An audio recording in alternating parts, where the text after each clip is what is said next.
But as you're hanging out in Ruth, hold your finger there and look over in Matthew chapter 1.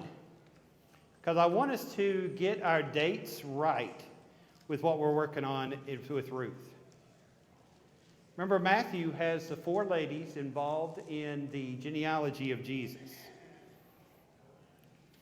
And so as you run through, you're going to find Ruth hanging out in verse 5. Okay? Now notice, if you go backwards, you got Obed and Boaz. Well, Ruth and Boaz are married, and they have a child named Obed. Obed has a father named Jesse, or a son named Jesse, and Jesse has a son named King David. So that makes Ruth the great-grandmother of David. Is that correct? All right. I'm not from Marshall County long enough, so I have trouble with family trees. Learned in Marshall County, if you ever just start a conversation with somebody, you start with family trees. Oh, you're related to this? Oh, yeah, I'm related to that person, and find out how that works. Okay.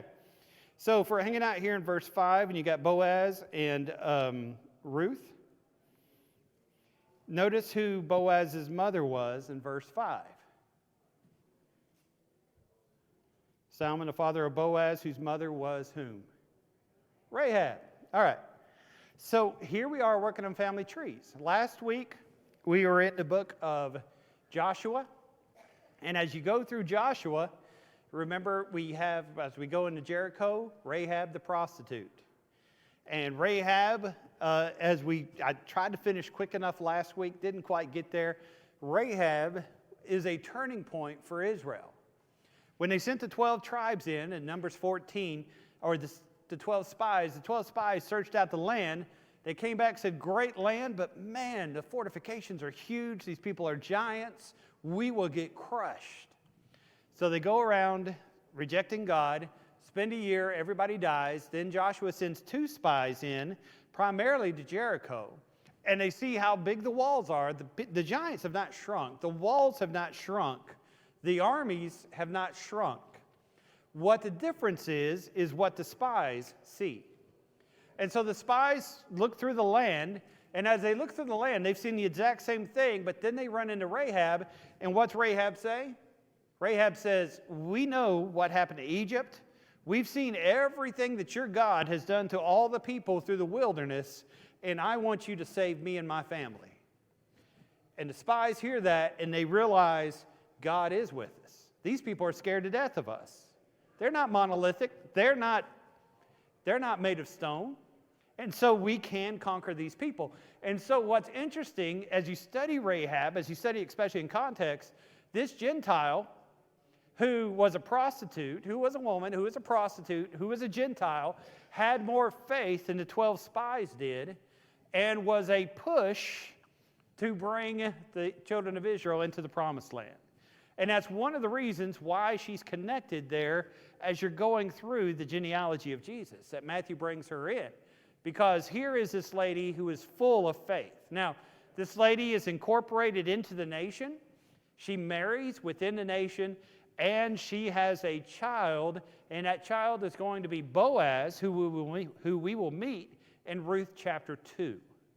And so there we are working with that. Now, if you're looking for where Ruth is, you're going to look in the book of Judges, about chapter 13 to 16. Because as far as dates go, around the time of Samson is when we're going to see Ruth. And so you see the people are fighting against the Philistines, especially in the southern portion, and the battle's not going well. Even the judge, who is Samson, is not a very godly person at all. God's spirit is in him, but it's not until the end that he becomes really a person of faith. And so we open up the book of Ruth, and as we go through and begin looking at it, what you're going to see, and Brad Miller told me one day his favorite Hebrew word is hesed, H-E-S-E-D. And I think he's going to use that in a sermon someday, right? Someday it's going to happen. It is a more full word than grace. It is the loving kindness, is what it's usually translated in our translations. It is God seeing his people, and regardless of their actions, taking care of them. And even when their world absolutely falls apart, God is there and he picks up the pieces and puts them together, and it's prettier than it was when it started. And you run through that word, as I said, if you're looking for it, look in your Strong's Concordance or Google or however you look at the word loving kindness, and that's how we have translated it in the Old Testament. And you're going to see the Old Testament is absolutely full of it, and so full of that word. But you're going to see that here in just a little bit. All right, so we're going to spend a few minutes in the first few verses, and then we'll speed up. Days when the judges ruled, this is Judges 13 to 16, there's a famine in the land. Now, according to Deuteronomy 30, why is there famine? When the people turn from God, make their own decisions, go into idolatry, and everything else. So the story opens up. God's people are not doing what they should, and the judgment of God is here.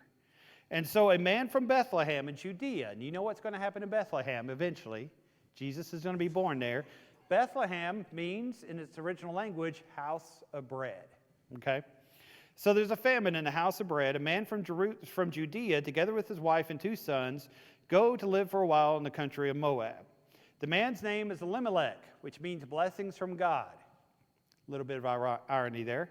His wife's name is Naomi, and the 2 sons, Maon and Kilian. One means weak, one means vapor. So we kind of see what's about to happen to these 2 boys. They're sickly. They're Ephrathites from Bethlehem of Judah, and they go to Moab, and they live there. Now, Moab is an ungodly place, a place full of idolatry. It is not God's people. God's people need to have faith that God will take care of them. When they return to God and they're faithful to God, God will bless them once again. So you see, in a world of people turning away from God, this family is even turning away from God by looking to go find bread somewhere other than God. So here it goes. Verse 3, Elimelech, Naomi's husband, dies and leaves her with just her 2 sons. Now, when a lady passes away, or a man passes away, back in this time, there are no social services, if you will. There's not the social security and the different things which our world has.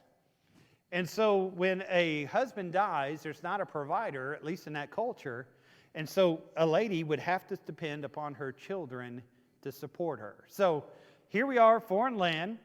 Nobody's related to you. Nobody knows you. And your husband dies, and you've got 2 sickly boys that theoretically are going to take care of you. Now, a portion of time passes. I ran across 2 or 3 commentaries that said it was 10 years. And, of course, it is 10 years because that's what it says in verse 4.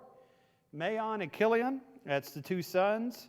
They have married, and one marries Orpah, and the other one marries Ruth.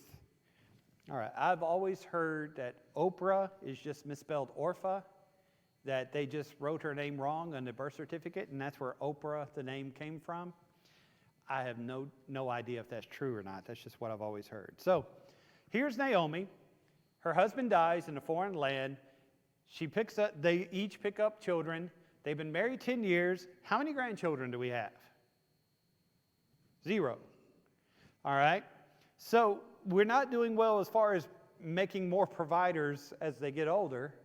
And so after these 10 years, both are barren. And in this portion of the Bible, that usually means a lack of blessing from God. And not only are both women barren, now both women have their husbands die. And so you have Naomi, who is at she's at the mercy of a culture very different than her own.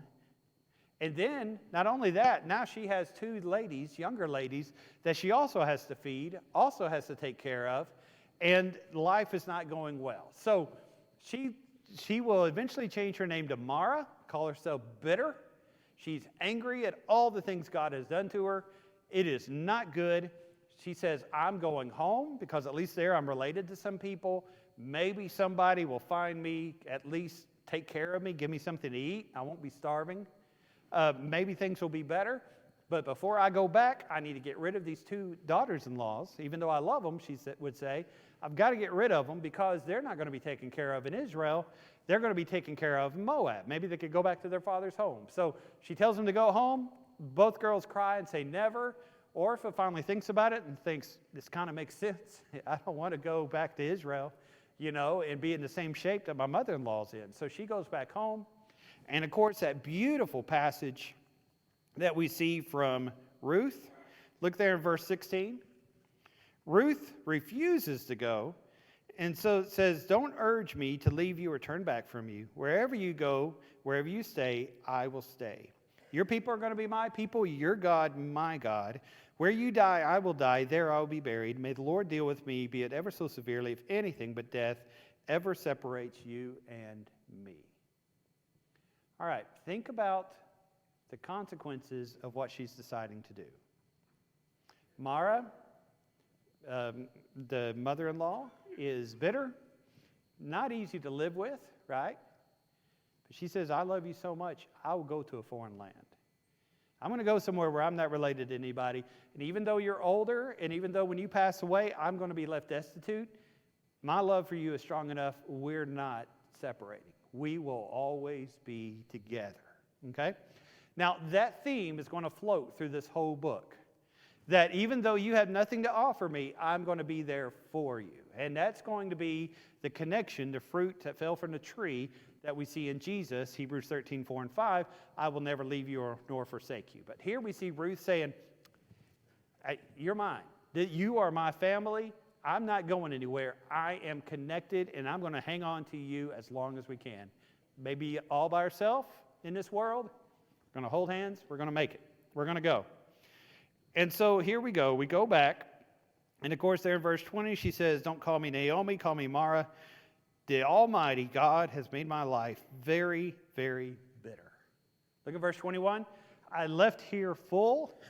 Now, they were hungry, but she had a family. She had a husband, had boys. I left here full. I'm back, and I'm empty. I've lost absolutely everything. The Lord has afflicted me. The Almighty has brought misfortune upon me. So there's all your darkness as you go through in chapter 1. Now, in verse 22, we open up chapter 2. We're in Bethlehem. Barley harvest is cranking up. And so we get back.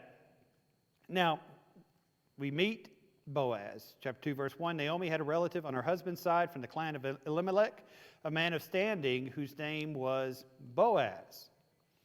All right, so who is Boaz? Boaz is the son of Rahab, and he seems to be well-to-do. He owns quite a few, crops, fields.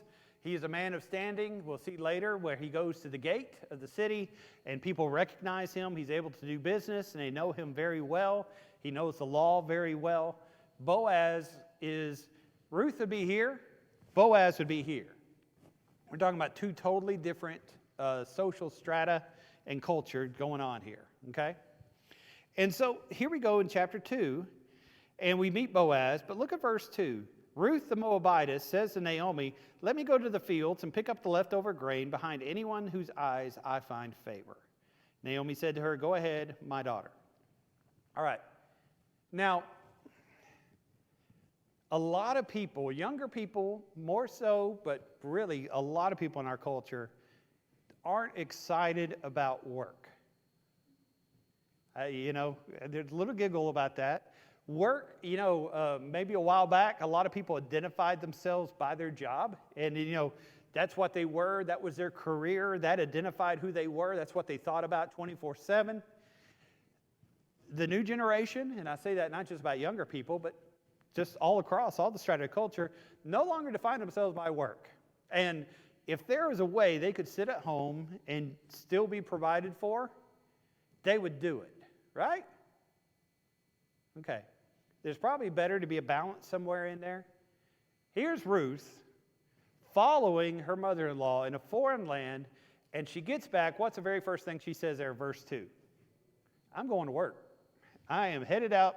I'm going to find a field, find some people who perhaps are a touch on the lazy side. Perhaps they will be nice, and I'm going to follow behind them, and I'm going to get enough food to bring home. I'm going to feed me, and I'm going to feed you. I'm going to make this work. I don't know how it's going to work, but I'm going to make this work. So here's Ruth showing her devotion, not just in what she said in chapter 1, but leaving Naomi at home and saying, Naomi, I'm going to provide for you. I'm going to get out in the field and work and provide.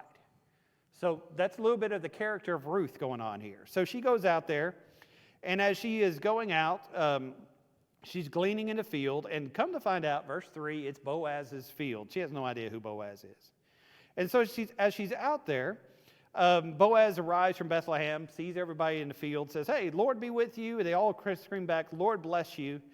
And Boaz knows his employees. Verse 5, he looks out at everybody working. There's a girl. And it's not one of his employees. And he says, who is that?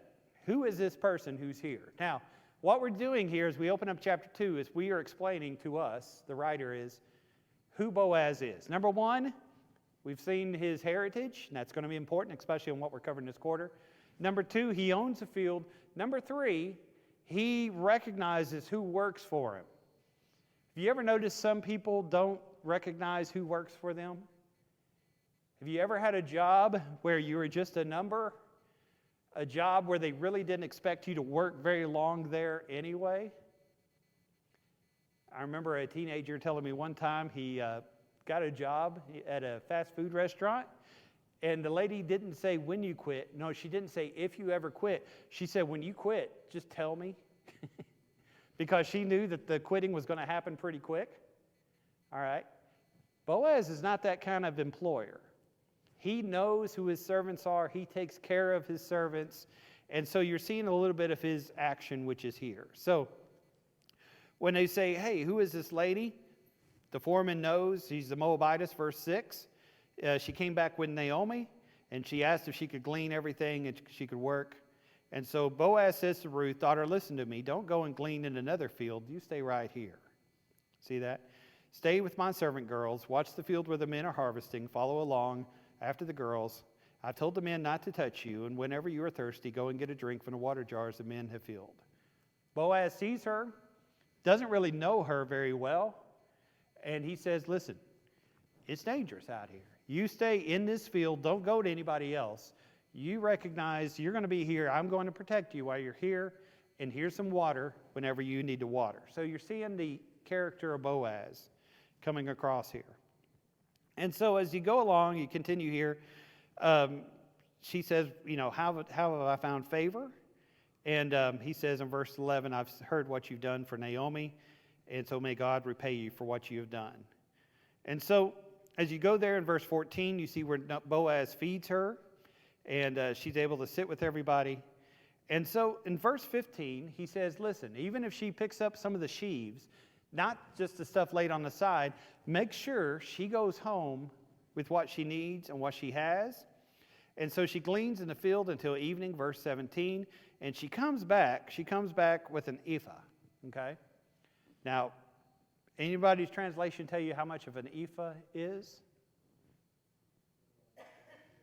Okay, about 3/5 of a bushel, all right? I'm a city boy, all right? All I know is about a bushel is some poem about a bushel and a peck. All right? Okay. The average person who would work all day out in this field would accumulate somewhere in the range of 10 pounds. From what I understand, this is about 23 pounds. So this is the work of about 2.5 people an entire day that she comes home with. Yes, sir. In our culture, it would be about the size of a 13-gallon kitchen trash can. Okay, that's awfully specific, Dan.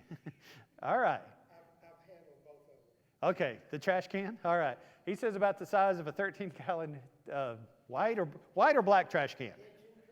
Kitchen trash can. Okay. All right. That sounds like what my teenage boys fill up in 15 minutes. You empty the trash and it's full again. Here we go. All right. Well, I say that. They were all gone this week and my trash can still filled up the same. I don't know what's wrong here. All right. So she gets that. And so now as she comes home in verse 18, mother-in-law says, where did you go? And he says, blessed be this man who took care of you. And so as she begins explaining how good this man has been to her and everything, Naomi says, stay close. Stay close. This is a good place to be. All right, so we see that Ruth worked hard, and she has found somebody who will take care of her. The love story is starting here. Chapter 1, Ruth says, Naomi, I'm not letting you go. Chapter 2, Boaz says, listen, I know you're a woman of character.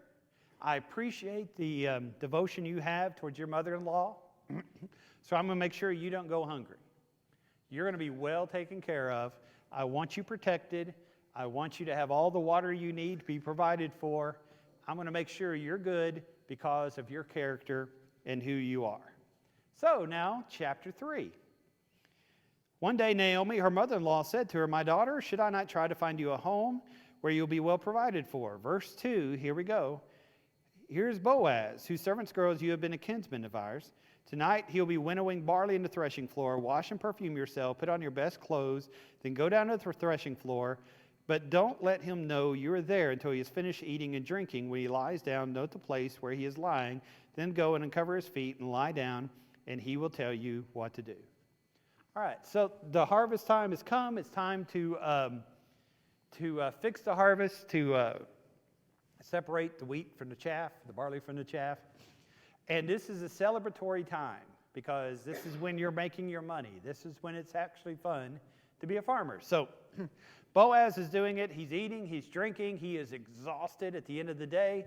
And of course, you're guarding all your crops as they come in, so they would sleep right on top of everything to make sure nobody came to get it.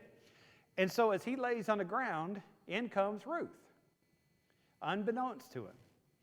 And she comes to him, raises his cloak, and sleeps at his feet. Now, there's a lot of things going on here in the original language that you and I don't catch. I remember reading this as a young man, thinking Ruth must have really liked him because imagine what his feet smelled like. All right? It's a little deeper than that, what's going on here. And we'll see it as we get to the covering of the wing. Let's go down to that part.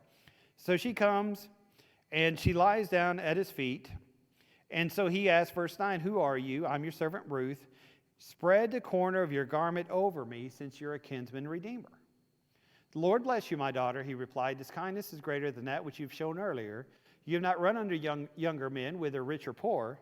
Now, my daughter, do not be afraid. I will do all that you ask. All the townspeople know that you're a woman of noble character. All right, then we'll get to this next part here in a little bit. What you see here is Ruth fulfilling a lot of things and sacrificing a lot of things. First of all, level of trust. We're Christians here. We can trust one another. But there's a lot of areas where you can go that you don't need to be trusting. You don't need to be around folks who could offer any form of danger. On many university campuses, you're forbidden for a girl to walk alone because it's so dangerous on a lot of these large campuses for that to happen. Many girls know the danger that comes if you're jogging somewhere. Even if you're jogging with that big dog, there's a lot of danger that can happen when you're exposed and you're alone. That was just as true back in this time, in a culture and a time where they had turned away from God to the point to where at the time there was a drought, the time of Samson, this is a dangerous time. Imagine being a younger lady and going and laying at the feet of someone who could be drunk, who is tired, who doesn't know who you are. She is exposing herself. Now, if he mistreats her, she loses a lot of her cultural value, and it would be very difficult for her to ever marry.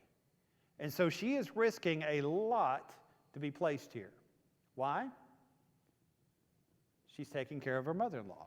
Her mother-in-law says, go, find this man. This man could take care of us. This man legally should be the one who provides for us. And so, Ruth, I need you to go and do this. So she goes and she lays at his feet and offers herself and says, listen, you're a kinsman redeemer to our family. This is an opportunity to you. Now, look at Boaz on the other side. First of all, he says, you did not take advantage of this situation. That shows your noble character. Everybody knows how noble you are. And so you see Boaz, his mind changes. He sees her not as somebody to take care of as a servant, but somebody who he has a responsibility to take care of because of the law of Moses and a kinsman redeemer. Now, let's go a little bit deeper into what a person who read this in the original language would be looking at. Let me make sure I'm not running out of time. Yes, sir. He knew his responsibility. Yeah. Yeah. And there you go. See, the son of Rahab, son of a pagan, he knows how this works and the responsibility that's there. It does say a lot about him and his noble character. Yes, sir, Jim? Is Jesus our kinsman's redeemer? He will be. Yeah, Jesus will be our kinsman redeemer without a doubt. All right, so you begin looking at this in a little bit more of the original language.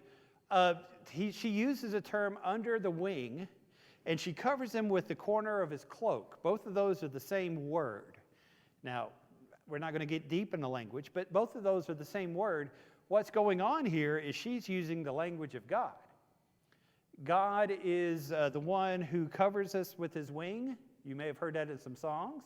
That's where this comes from. God is the one who covers us. What she's showing, what they're saying in the language, is my world may have fallen apart.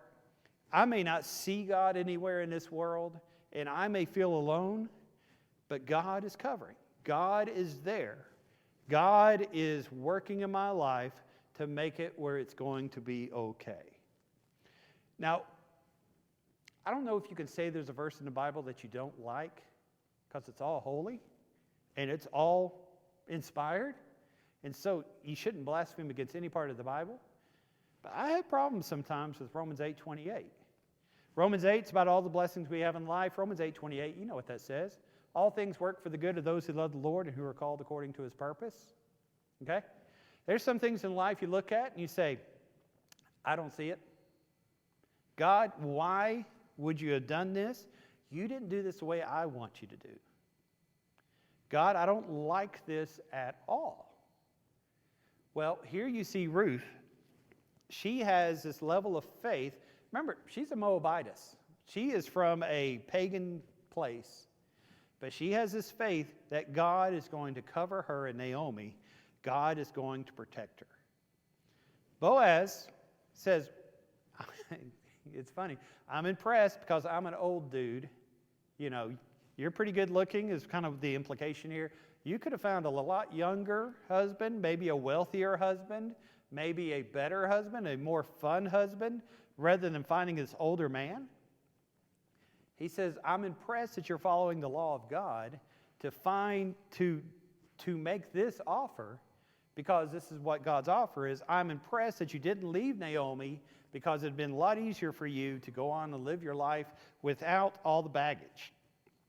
And so Boaz is thoroughly impressed with her. And he says, but of course, as we open up in chapter 4, there's someone who's more closely related. Boaz said, I will marry you, but there's somebody who has a closer right. Maybe they're more closely related is what it looks like. And I love the way this works out through chapter 4. We'll speed up here a little bit. They go to the city gate. Boaz makes an announcement. He says, listen, Elion, Elimelech, this family has died. They own this field. It's what they've inherited. You know, from generation to generation, you owned a field in the Old Testament because that was your allotment from your tribe and your family and everything. So there's this field, and he says, I need somebody to take over the field. And so the guy who's closer says, hey, free land, I'm all about it. I will take that land. I will take everything else. And then Boaz says, by the way, it comes with a lady. And he's like, oh no, maybe he's already married. He knows it's not good to come home with another woman. Probably a smart idea there. Maybe he's thinking, I don't want to split any inheritance that I would have. Maybe he's thinking, I don't want the trouble that would come with that. But he hears all this, and is there a lot of love and faith in this man? It's like, no, this is inconvenient. Not doing it. Not there. Huh? It's bad business. And so, of course, they have their thing, which seems weird to us. They exchange shoes, whatever. That's what they did back at that time. And so Boaz now has won the right to Ruth. And so he marries her. And as they marry, life is great and things are wonderful. And so, notice Look at there in verse 11, the elders. We are witnesses. May the Lord make the woman who is coming into your home like Rachel and Leah, who together built up the house of Israel. All right? A little bit of prophecy happening here, even though they're trying to be complimentary. May you have standing in Ephraim and be famous in Bethlehem. Verse 12. Through your offspring, the Lord gives you by this young woman. May your family be like Perez, who bore Tamar, who bore Judah. Okay? Really interesting, because who is she the great-grandmother of? Remember we looked in Matthew 1? King David. Okay? Now, Judah was pretty impressive because he, was a head tribe. You look at some of these people who had 12 sons. David would forever have the throne. And if you go further down, you run into Jesus, and you see the absolute power that was there. So they have a child. That child is babysat by Naomi, and Naomi lays him in her lap, and cares for him, verse 16. And everybody is happy. Obed's the father of Jesse. Jesse is the father of David. And then you see the family line, which is there. It's a beautiful, beautiful story. And what the author is trying to get across to us is that many times in your life, everything has fallen apart. Hold fast to God, because He'll be with you through it. Secondly, hold fast to those whose life are falling apart, because it shows your character and shows who you are if you are there with those people. All right, how do you identify a friend? When life is great, when you are popular, when you are wealthy, you're going to have a ton of friends. And you're going to look across all those friends, and you know what? You're never going to know exactly who truly is a friend. The way you know who truly is a friend is when your life falls apart, when there is no hope, and it's kind of so bad that it's embarrassing to be around you. And when you're in that condition, the people who show up in your life, they are your real friends. That is who really cares for you and cares about you. Don't always listen to what people say. Watch what they do, because that displays character right there. All right, fruit doesn't fall far from the tree. What do we see? What are some things that we see from Ruth that later we'll see in Jesus? What you got? This whole book mentions Bethlehem many times. Bethlehem, the house of bread, which really means God's providing, God's provision coming through. Yeah. You see devotion. That word has said, I'm going to take care of you. You see that? Ruth, pagan, doesn't even believe in God, doesn't follow Israel's God, says, I'm going to follow your God. I'm going to do whatever it takes. I am with you. Yeah, I'm not going to leave you alone. See a picture of God and Jesus with that? What else you got? Quick reminder. Yeah. You mentioned a verse a few weeks ago.